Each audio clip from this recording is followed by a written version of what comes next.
इस वक्त हमारे साथ कांग्रेस के वरिष्ठ नेता सलमान खुर्शीद मौजूद हैं। सर, मैं आपसे जानना चाहूंगी, आज यूपी गवर्नमेंट ने जवाब दाखिल किया है बुलडोजर को लेकर और उनका साफ कहना है कि हमने तो कानूनी तौर पर कार्रवाई की है, तो इसको किस तरीके से देख रहे हैं? देखिए, वो ये तो नहीं कह सकते कि हमने गैर कानूनी कार्रवाई की है, ये तो नहीं कह सकते। कानूनी कार्रवाई की है तो कैसे कानूनी है, ये एक प्रश्न उठता है ना। तो अभी मैंने तो उनका एफिडेविट देखा नहीं है, लेकिन उनका एफिडेविट ये स्पष्ट करता है कि नहीं करता है कि कानूनी कार्रवाई कैसे होती है और उसके क्या कदम होते हैं, और वो कदम हमने उठाए हैं। कानूनी कार्रवाई का मतलब ये है कि इसका कोई संबंध जो भी आरोप लगे हैं उन लोगों पर जिन्होंने पथराव किया या जिन्होंने जो भी वहां बलवा किया, उसके आरोप अगर लगे हैं तो उसके आरोप पर क्या कानूनी कार्रवाई होती है जिससे घर गिराया जाता है, एक बड़ा प्रश्न यह है। दूसरा प्रश्न यह है कि उसका इससे कोई संबंध नहीं है तो ये क्यों कह रहे हैं कि उसका संबंध है। तीसरा, अगर कोई संबंध नहीं है तो कानूनी कार्रवाई घर गिराने से पहले क्या करनी होती है।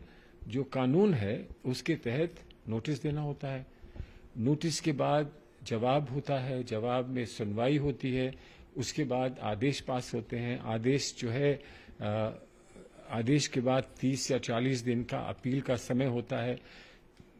वहां पर इलाहाबाद हाई कोर्ट ने दसियों केसेस में ये आदेश किए हैं कि जहां पर सुनवाई अपील की नहीं हो पाई है वहां पर कोई कार्य ऐसा नहीं होगा, कोई क्षति नहीं पहुंचाई जाएगी किसी भी बिल्डिंग को जब तक कि वो सुनवाई पूरी नहीं हो जाती। तो उन्होंने ये सब किया है, ये सब हो चुका है, और उसके बाद फिर ये जो डेमोलिशन हुआ है उस डेमोलिशन को ये कहा जा सकता है कि वो जो है अवैध कार्रवाई नहीं है, वो वैध कार्रवाई है। ये सब अगर सारी डिटेल्स एफिडेविट के पता लगेंगे तब हम इस पे और कुछ कह सकेंगे। आप एक बड़े वकील हैं, वरिष्ठ नेता हैं, राजनीति में बार बार बुलडोजर का जिक्र उठता है, इसको आप किस तरीके से देखते हैं? देखिए, बुलडोजर का कोई महत्व नहीं है। बुलडोजर कानून में तो बुलडोजर की कोई अस्तित्व नहीं है कानून में बुलडोजर का। आप घर को हाथ से गिराएं, फावड़े से गिराएं, आप बुलडोजर से गिराएं या क्रेन से गिराएं, घर गिराना जो है अवैध नहीं होना चाहिए। घर गिराने की आज्ञा है, घर गिराने का आपको अधिकार है, फिर आप कैसे गिराते हैं वो अलग बात है। तो इसलिए मैं कोई बुलडोजर को कोई विशेष महत्व नहीं देता हूं। जो उसका अवैध इस्तेमाल कर रहे हैं वही बुलडोजर को इतना महत्व देते हैं, और उन्होंने ही ये शब्दावली दी है कि ये बुलडोजर राज है, ये बुलडोजर प्रशासन है।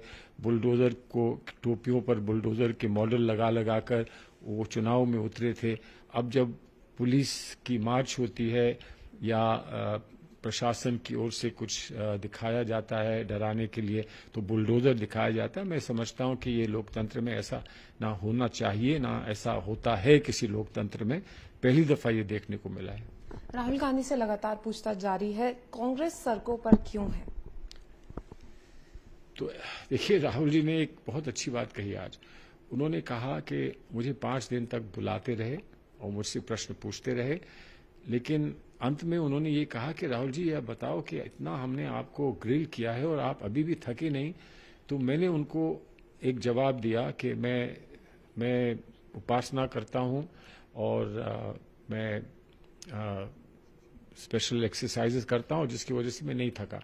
लेकिन साथ में ये भी कहा कि सच्चाई जो थी वो मैंने उनको नहीं बताई। सच्चाई ये थी कि मैं इसलिए नहीं थका कि सारे ही कांग्रेस के कार्यकर्ता मेरे साथ थे उस कमरे में।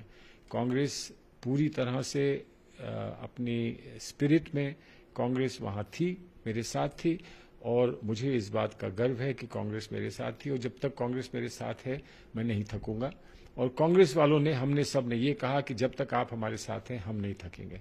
तो ये बात तो हो गई। अब उनसे जो प्रश्न पूछते थे, मैं नहीं मानता हूं कि वो प्रश्न में कोई ऐसी गुंजाइश थी कि वो 5 दिन तक पूछे जाते, लेकिन बहरहाल पूछे, उन्होंने जवाब जो दे सकते थे उन्होंने वो जवाब दिए, उचित जवाब दिए होंगे।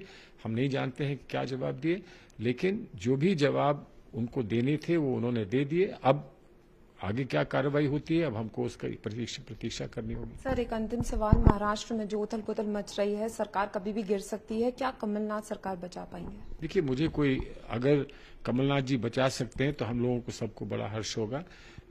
सरकारें बचती हैं कुछ लोगों के सहयोग से, लेकिन बचती इसलिए हैं कि जो उनके अपने आपस के टकराव की स्थिति होती है उसको कोई दूर कर पाता है, और जो लोग वहाँ पर स्थानीय लोग होते हैं जिनका हस्तक्षेप होता है, जो वहाँ के नेता होते हैं, वो आपस में बैठकर इस बात को करते हैं, और मैं तो उम्मीद करता हूँ कि ऐसा ही होगा।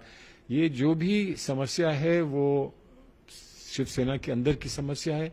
शिवसेना अपनी समस्या का समाधान निकाल ले, ऐसा हम लोग सब चाहते होंगे, इसलिए क्योंकि अगर समाधान नहीं निकलेगा तो इसका प्रभाव कहीं ना कहीं जो हमारी सरकार है और जो गठबंधन की सरकार है उस पर पड़ सकता है।